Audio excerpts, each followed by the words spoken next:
حضرت لال شہباز قلندر کہیں تشریف لے جا رہے تھے تو ایک ریچھ نچانے والا نظر آیا۔ پوچھا تم کون ہو؟ تو بولا قلندر۔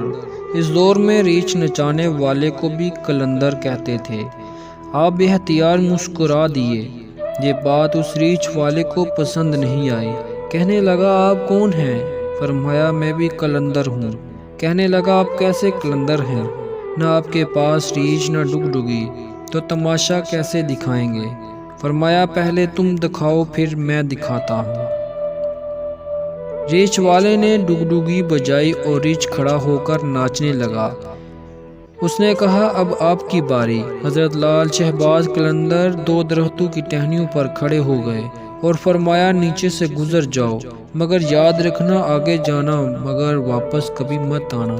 جیسے ہی وہ نیچے سے گزرا ماحول ہی بدل گیا۔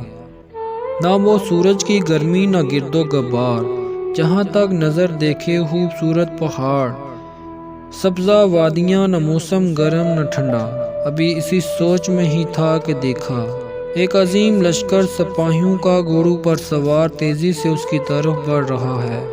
وہ گھبرا گیا کہ آج تو جان گئی۔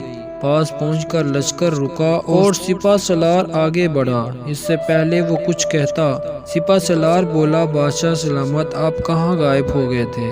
آپ کی سلطنت آپ کا انتظار کر رہی ہے اور ملکہ عالیہ کا رو رو کے برا حال ہے۔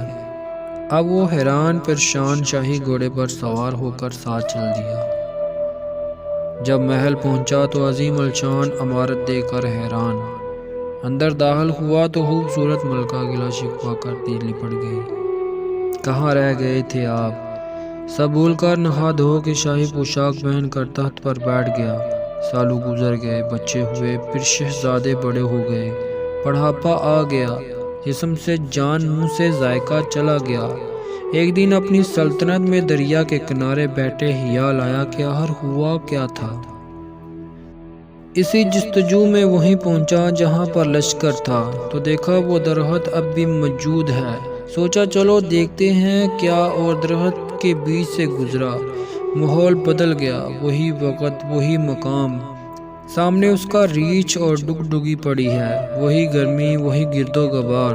پیچھے دیکھا تو حضرت لال شہباز قلندر کھڑے تھے۔ اس کی حالت غیر ہو گئی۔